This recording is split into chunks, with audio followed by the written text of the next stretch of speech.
Ladies and gentlemen, the new 2023 Rolexes are now here. I'm going to go through each of them right now, give my opinion and share to the world what is new. Firstly, the Daytonas, the yellow gold and white gold Daytonas are gone. Discontinued. The John Mayer ceases to exist. It has gone. That is the first big bit of news. The second big bit of news is that the Platinum Daytona has been renovated. We now have a transparent open caseback Platinum Daytona to celebrate the 60th year anniversary of the Daytona. I need to calm down just literally seeing these watches, so I need to take a breath. If I'm not mistaken though, this is the first ever Rolex that has an open caseback. Someone correct me if I'm wrong, but I don't remember seeing another one like this. A really cool touch that Rolex have added is the yellow gold rotor on the back of the watch, which we can see because the caseback is transparent. I think that is unbelievable. Really cool move. So it's, I guess, technically the first ever two-tone with platinum and yellow gold. The existing Daytonas have also had an upgrade, new movement, and also this monoblock kind of middle case layering around the bezel, which actually rounds off the bezel very nicely, which I didn't think the Rolex Daytona bezel could look more clean, especially with the steel models. So round of applause for Rolex with the Daytonas. Very happy. Not what I expected at all. It really isn't, but having seen what they've put out, fantastic job. Rolex, well done Rolex, round of applause. This new OP, do you know what? Say what you want, but this new OP is awesome. I'm a sucker for shapes and bright colors, quite like a child. I think this watch is fantastic. This new Oyster Perpetual has bubbles on the dial and it uses the colors from the 2020 Oyster Perpetual release, and it's being called the Celebration Motif Dial. Honestly, I think it's a very fun novelty watch, but done in the right way. It's not cringe, it's not too much, it's still quite subtle, so awesome job. This isn't a masterpiece of watchmaking or brilliance, but what it is a show of creativity and boldness and daringness to break the mold and do things differently, which is very much needed. So well done, Rolex. And look, right, the average guy probably won't like this watch. It's understandable why somebody wouldn't want to wear that, but maybe this is a move from Rolex to draw in more of a female market, and maybe even a more younger, youthful market as well. And I don't mean 18 plus. I don't think Rolex would consider this, but this seems like it's trying to get the attention of like children.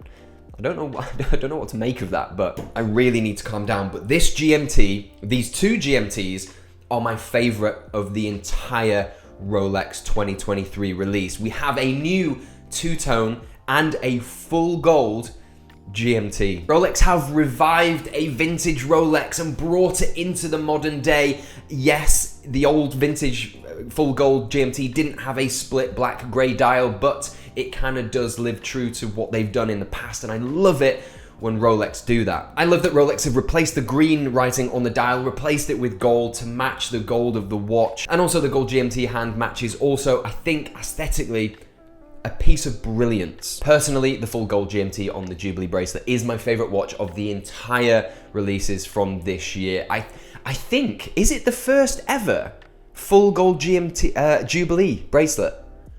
Has there been another Jubilee bracelet? Not recently anyway, right? If you are lucky enough to pick up either of these watches from your local AD, you can do so.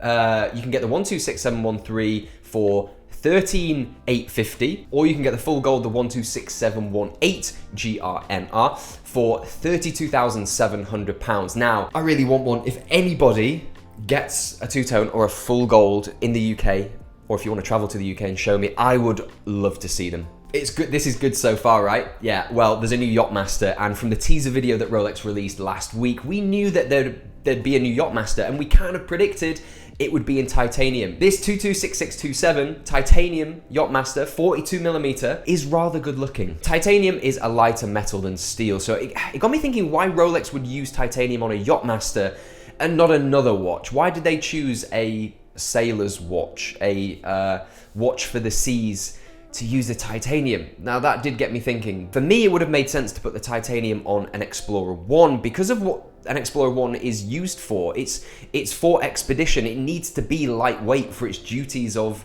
expedition. That being said though, the watch does look very good, and I'm very glad that the high sheen kind of polish on the lugs has been done against the matte polish. I do think that gives it a very sporty look. When I look at this new Yacht-Master, it reminds me of Formula One. It looks like it's been designed for maximal aerodynamic output just because of how the lugs are shaped, and I think it's great. I think it's really cool. I don't think that was deliberate. This watch now does look like a watch that more people would probably want to wear, but for £11,800, which is very close to a Daytona price, are we gonna get people queuing for this? Yeah, probably. We've also been treated to some new Skydwellers, a white gold on Oyster Flex, a steel with a new mint green dial, and a rose gold with a blue dial. Now that rose gold blue dial, in my previous video, I thought that was gonna be a new Day-Date 40 rose gold blue dial and replacing the olive, but not so. It's a Skydweller, not a Day-Date 40. But we've been treated here, and not just aesthetically, not just for the eyes. No. Our wrists have been treated. The wrists have been pampered. We have a glide lock clasp on this watch now, which the Submariner has had for a number of years now, as we know, but we now have a glide lock function on the Skydweller. I think that's fantastic. How do I personally feel about these releases? Well, it's hard to ignore the fact that the Skydweller seems to be becoming a more luxurious watch now. It's not just for the everyday traveler, right? It's more for the rich, the wealthy, world travelers that like to travel in first class, because, you know, this rose gold Skydweller blue dial, who's gonna be wearing that watch, guys? Like, especially because it's a travel watch, you know, who's going to be sat in economy in 37C or D or E in the middle aisle wearing that watch? The more Rolex introduce precious metal variations of the watches, the more I'm kind of just like, wow, we're getting further and further away of these watches becoming obtainable for the average person. But that's Rolex. That's probably their strategy. That is their strategy. So, you know, let it be. If you want one and you're lucky enough to be able to get one from your AD, you can get one for just over £13,000. The steel one, that is, for just over £13,000. That's the 336934. And the other, the rose gold and the white gold Oyster Flex, they are price on request. So how much will they be? More clarification from the Rolex teaser that they released last week. The orange dial is in fact on a 36mm yellow gold Day-Date, and it has a brother and a sister. It has a green on rose gold, and the blue is on white gold. So you have these three options, 3 different precious metal materials and 3 different color dials, and that's like Pokemon. It's like starter Pokemon. You've got Bulbasaur, Squirtle, and Charmander. That's really cool. I've literally just thought about that. Not that many of you people will care, but they're the starter Pokemon. I like that. If they don't get nicknamed the Bulbasaur, the Squirtle, and the Charmander watches, I'll be really disappointed in the watch community. To be fair, like, they'll barely be seen in the wild, and they'll be incredibly hard to catch from an AD, but I like it, especially the green. It's a green Aventi rune color stone, however you pronounce it. And what makes it my favorite is you can see on the dial it has texture, it has layers to it. It's crystallized. It's not just a flat surface. It's more 3D, and it really pops off the dial. I can imagine seeing this watch in person would be phenomenal. Also, a jigsaw dial Rolex. And it's not just the jigsaw, it has gem set hour markers. The day wheel isn't days. No, we don't need days anymore. We just need some words of affirmation to make ourselves feel better. Do we need the date? No, we don't. We just need 31 emojis to fill our brain with love and have pandas and smiley faces and weird. I've previously credited Rolex for its creativity in, you know, daring to be different and being bold, but I take it back. I don't like it. It's too gimmicky. Seriously, what in the RM is this? Like, why have they who's approved this at Rolex? I just don't think Rolex need to do this. Like, rein it in. I mean, unless this is for, like, fundraising for a charity and the proceeds go to a specific charity, like, I would get that, but why has this watch been released? What is it for? A new Explorer. This is interesting. An Explorer 40 millimeters. Like, do Rolex want to just make up their mind? We still have the 36 millimeters, just to be clear, the steel and the two-tone with the yellow gold. But we have a 40 mil now. We've had 39, 36, 40. Have we even had a 37 in the past? Am I going crazy, or have we had a 37? Do you know what? I can see why Rolex have done this. from my own research of selling watches, the Rolex Explorer 1 is the least requested and the least sold Rolex of all the different model options, okay? So bumping this watch up to 40 millimeters probably means that more people will wear it and will want to buy it, because at the moment, this watch at 36 mil is quite easy to get from an AD. It's not a difficult watch to try and acquire, so that's my thinking with it anyway. It still does maintain, you know, the traditional Explorer 1 values. It doesn't look any different. We don't have crown guards thrown onto the watch. We don't have a dial color variation. It's still a traditional pure Explorer 1. It's just a little bit bigger. What do you guys think anyway? I think it's £6,400 first of all, which is quite a good price. For a Rolex, is a very good price. It's only the OP really in the men's range, which is cheaper, so I'm kind of indifferent with this watch anyway. This watch is a completely brand new Rolex model, the 1908. Like, I don't think anybody saw this coming. We all thought this would be a Cellini, just an upgraded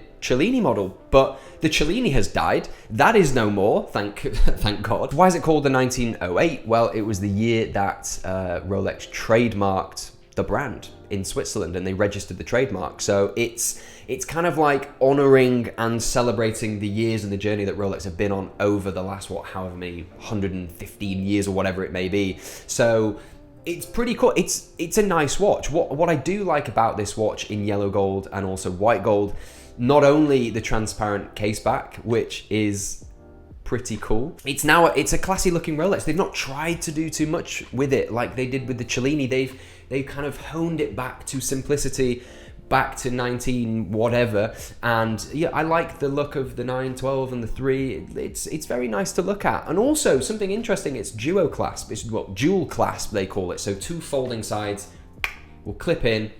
That's the new clasp on alligator leather. I still think it will be the watch that people buy to increase their spend history and to get the watch that they actually want, but people might not sell this. People might still buy it and wear it from time to time because it now has a couple of things which make it unique to Rolex. With the case back, the clasp, it's simple, it's not offensive to look at, it doesn't burn your eyeballs, so not bad. And let me take this opportunity to just inform you guys that the Milgauss is no longer, which we've thought about for the last like 3 years, but now it has gone. I'm sure it will come back and be revived by Rolex in the future, but for now, gone. Like I said, Cellini, gone. Meteorite Daytona, gone. The John Mayer and the white gold blue dial, gone. Please give it a like, it really helps. Subscribe for more videos coming soon. Much love, guys. I'll see you soon. Bye-bye.